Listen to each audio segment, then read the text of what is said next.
I get it. If you liked Trump, voted for him, and you were happy with him, that also makes sense to me. But there were people who voted for him, and then when he did what he did, they were like, I can't believe he's doing this. I can't believe, well, I'm sorry, what can you not believe? Where have you been for the last ever? Huh?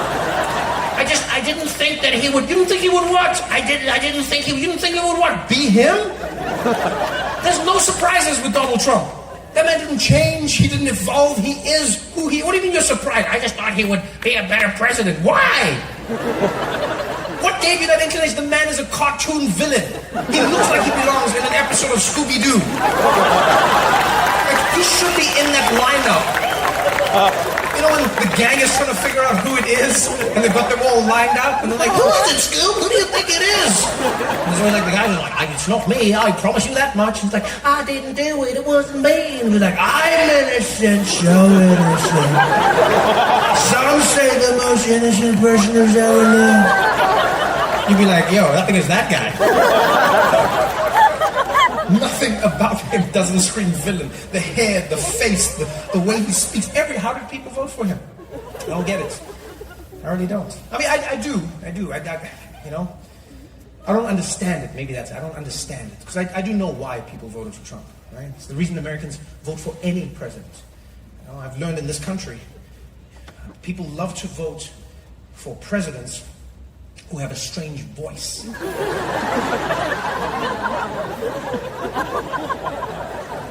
I've never particularly understood it, but it's a trend that I've noticed. If you run for president in this country and you have a normal speaking voice, you don't get anywhere. Yeah, you don't. You just come out, you're like, hey everybody, these are my policies. People are like, burr, no way. But if you have a strange voice, you win. It doesn't matter what your policies are, it doesn't matter what you talk about, just have a real weird voice and you're done. No American president has had a normal speaking voice. None. Go back as far as you want. From the very beginning of recordings of U.S. presidents, there is none. None of them sound normal. I don't care how far back you go. John F. Kennedy, he didn't speak normally. He had a thing that he was going to do with his voice. I'm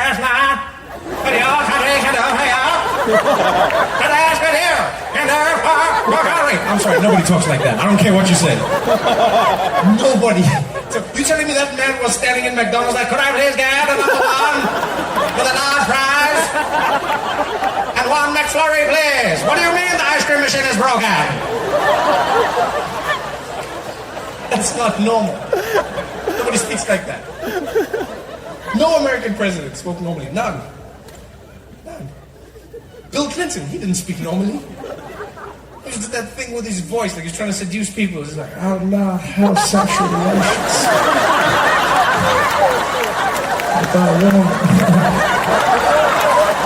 That's not normal. Nobody speaks like that. Nobody. George Bush, he didn't speak normally. He did that weird thing where he was like speaking out of the side of his mouth, like, we're gonna find the people that did this. And then we're gonna blow up a totally different country. Fool me once. That's not normal. Nobody speaks like that. Nobody. Barack Obama, he didn't speak normally. He always did that thing where his voice sounded like it was buffering. As Americans, we're gonna try to get a faster internet. That's not normal. Joe Biden, he doesn't speak normally. He always does that weird mumbling thing. I don't even know what it is. Most important thing is the content and get people can do. No, I'm serious. Come on, man. Come on, let's find this Negro in this pen in my house, man. Come on.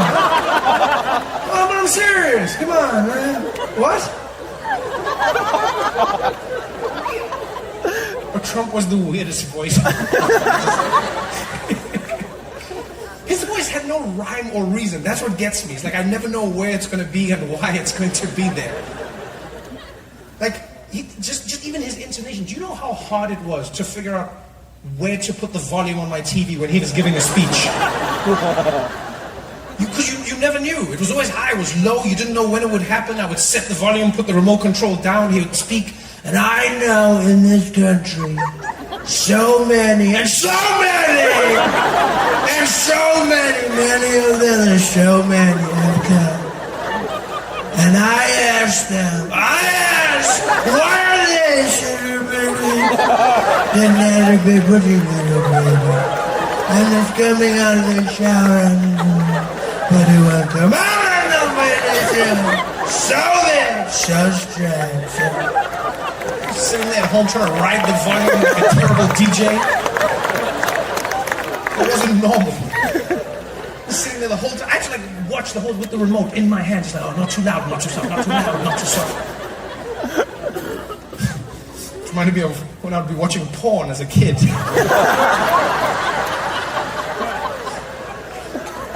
Yeah, did that ever happen to you? Like when I was a kid, I would try and watch porn at home. So it was always random, right? Like we didn't have ready access to porn when I was growing up. If you're old enough, you know what I'm talking about here, right? Because now there's porn everywhere. There's a crazy world. Too much porn, if you ask me. No. I think like porn is fine. It's good for people to watch porn, enjoy yourself, have a good time. But now there's too much porn. It's available all the time. I think it's messing with young men's brains. You know, it really is, because like they watch porn and then they go like, "This is real life," but it's not real life. You know, and they get their minds warped. They're just like, "Oh yeah, you just walk up to a woman." And like, no, because internet porn is like that. You just click and you just jump straight into it. You know, like when I was young, porn had a storyline.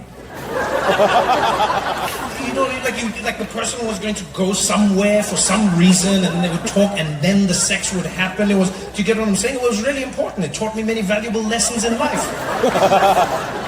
Yeah, there'd be like some woman working in like her kitchen, and then like a tap would burst and spray water all over her tight shirts. And she'd be like, "Oh no, what am I gonna do? Water's everywhere." And the doorbell would ring. Bing bong. "I wonder who it could be. Come on in."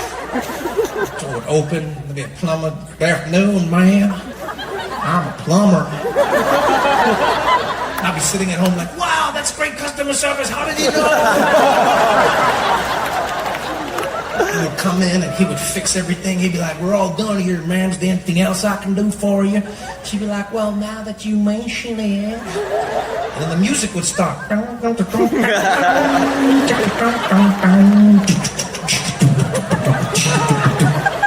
then they would get it on. I would get into it, be like, "Yeah, you want it, baby. Give it to me, darling. You want it. Clean your pipes. Clean those pipes, baby." And that porn was healthy for me. It taught me lessons about life. It made me realize there was a story involved in meeting a woman and having sex. I would have to engage her. I'd have to speak to her. You know, I understood this. I realized that the music would set the mood. It also taught me about consent. Do you want it, baby? Give it to me, darling. Do you want it, baby? Give it to me, darling. Most importantly, it taught me if I wanted to have sex with a woman, I was going to need to get a job. Valuable lessons that are now lost. This internet instant porn. You just click on a video, any video you want, anytime, it's ready. You just type in porn, anything, any category as well. Type in porn, anal, bam, category. You could just jump into anal. Do you know how crazy that is? It's gonna be like your birthday or something, you know? And that's what I think is creating a lot of these kids, these young boys who are angry. They watch porn with no storyline, no context. The people don't talk to each other. It's just sex. And then they meet women in real life, and then they're like, and they're like, "What are you talking about?" Like, "Why doesn't she like me?" I think there should be a law. There should be a law. There's like only a certain amount of porn that you can watch on any given day, or they should make porn a little more realistic. That's what they should do, you know? Because young guys get angry. They meet women in real life, and they do the porn thing. They're like, "Oh, you want me?" She's like, "No, thank you." He's like, "I'm gonna shoot somebody." Yeah, they lose their minds. They become incels. They become no. They should say, not all porn has a good ending. That's what they should do. Yeah. Because then, when the kids watch the porn, they'll start to understand a little bit more about life. You know, they'll click on the porn, and then like someone will be there, and it'll be like, you know, it'll be like, "Oh, stepdad walks in on stepdaughter getting dressed," and they'll click on it, and then, you know, the girl will be there, and she'll be like, "Oh, stepdad," and he'll be like, "Yeah, you look good," and she'll be like, "You're a creep, get out." And I'm gonna tell my mom, and she's divorcing you. This shit is over. End of porn. People are like, "Oh, I guess I shouldn't do that."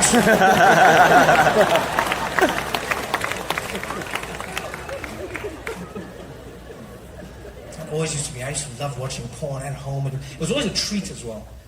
Because when I was growing up, there was no internet that you could just watch porn on. Right? And porn would sometimes come on TV in South Africa. It was really strange. Really strange. Like 3 times a year, they would randomly play porn on like national broadcast TV.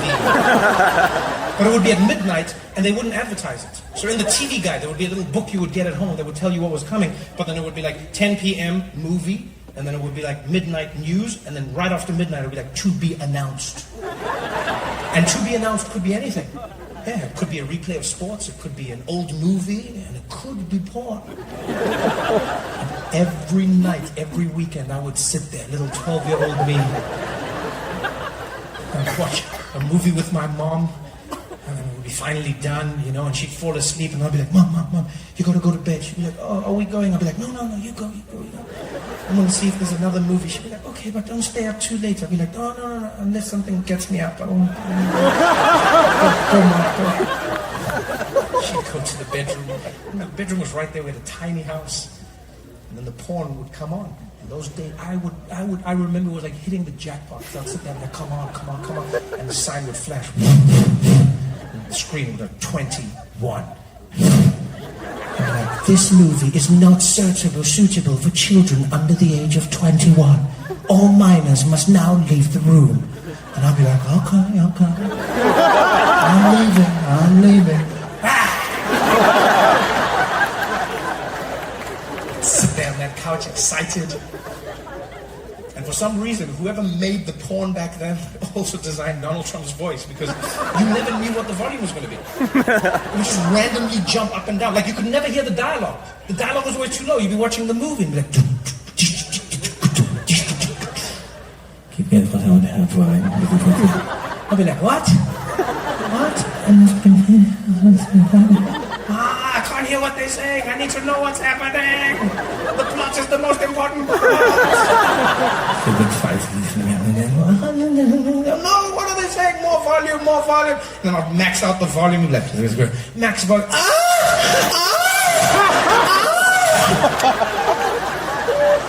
I changed the channel to National Geographic. My mom would come flying in the room. What's happening here, Trevor? What's happening here? I'll be like, oh, nothing, Mommy. I'll just be sitting there with a pillow on my lap. There's nothing, Mommy. What was that sound? I'll be like, it's the hyenas. They're fighting the lions.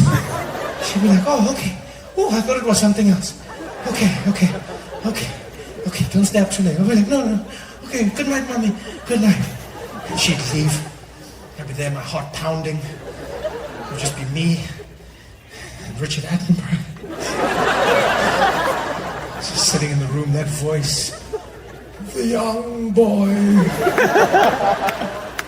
sits in his room, having successfully evaded his mother's questions. The lies have worked, and he will live to fight another day. This is the circle of life. Yo, Osti, you guys are in fun tonight, man. Thanks for coming out, guys. Drive safe out there. I appreciate you for coming back. If you held on to the tickets, if you knew at the show, thank you so much for being here with us. Have a good night, y'all. Thank you.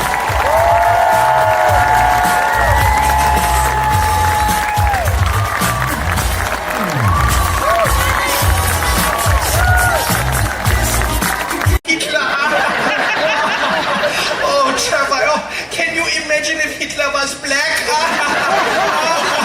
It totally wouldn't have worked.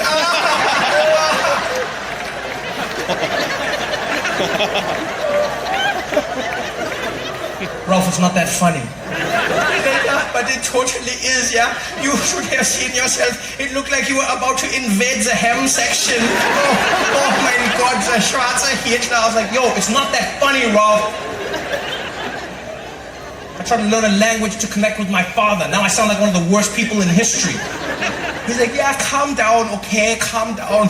Indulge me my Schadenfreude, Trev, okay? He actually taught me a new word in German that day, which I'd never heard before. Schadenfreude. Yeah, it's a German word meaning to take joy in the pain and suffering of others. Yeah. Fun fact, that word was never translated into English. Yeah, if you want to say Schadenfreude, you have to say Schadenfreude. We don't have a word for it, you know, which makes sense. Like it's such an extreme feeling to take joy in the pain and suffering of others. Why would you even want to make that word? Why would you have that as a concept, you know? It's like from the very beginning, you know, like what was happening with Germans where they're like, we need a word to explain how we feel when other people are totally not having a good time.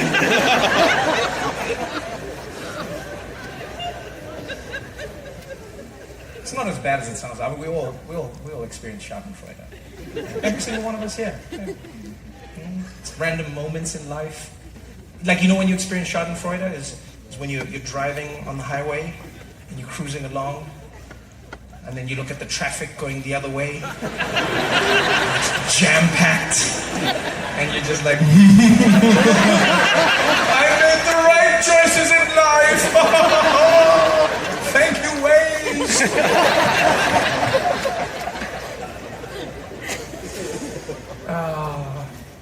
The traffic out here is on another level. That's something I will never ever get used to. It was wild. Also, like, who does driving tests in California? Like, what school do people go out to? It feels like everyone here learned how to drive from that crazy guy in Mad Max. Everything is a fight on these roads. I've never been on freeways like in California, ever. It's just everything is just death.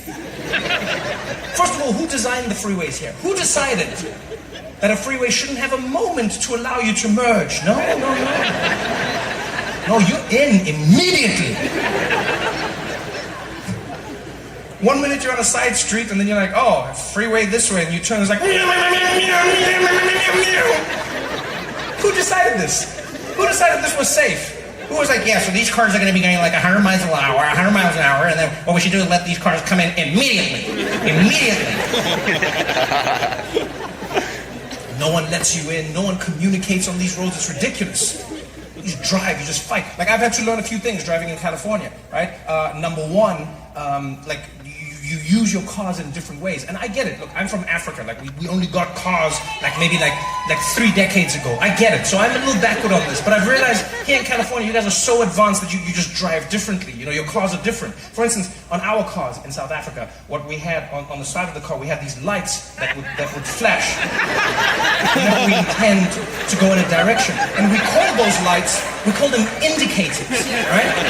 And the reason we call them indicators is because they indicate the direction that you are about to move your vehicle in, right? Now here you don't have, I mean, you're so advanced that here you don't have indicators. Here you have blinkers, yes? Blinkers. I've learned because you blink and the space is now gone. Driving in California, that's not a tool for communication, that's a sign of weakness. Yeah, whenever you turn on your blinker here, what you're saying is, I need someone to fill this space next to me as quickly as humanly possible.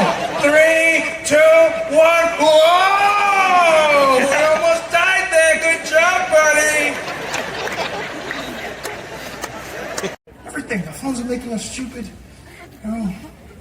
We don't treat anything with value anymore. We record a bunch of things we don't watch. We take pictures we never look at. I went on vacation recently and just, like, for the fun of it, I bought a disposable camera. I had the time of my life. I forgot how much fun those cameras used to be. Remember when a camera had a finite amount of pictures you could take? That was it. How long was your vacation? 36 pictures long. That's it. That's how long your vacation was. And that's how long it needed to be. You don't need to be showing anybody more than 36 pictures in a thing. No, and then this happened, and then this. Now with phones, it's endless. It's endless. And then we went to this waterfall, and then this was me in the waterfall, and this was me not in the waterfall, and then this was me like taking a picture of the waterfall, and then there was a selfie with the waterfall, and it's like, no, kill yourself. What are you doing? Pictures used to be precious. I love that. You know when I was taking the pictures on the disposable camera, I'll take a picture, and I realized we had to choose. Chimo mabaminda na usawidi gozo iye uya limbe kumba na usawidi goes so. How about yeah. Something is killing me slowly, and I'm feeling so lonely. But this thing I must to talk oh. Yeah. All my people they for bush oh, and our children are they go for school oh. But nobody fit to talk oh. We get to plenty so many things where we really want to complain to you. See these people where they kill us, not the people where they got for protect we yeah. Our children they for prison, our leaders they for prison. Now they calling for dialogue. Now who and who go talk oh.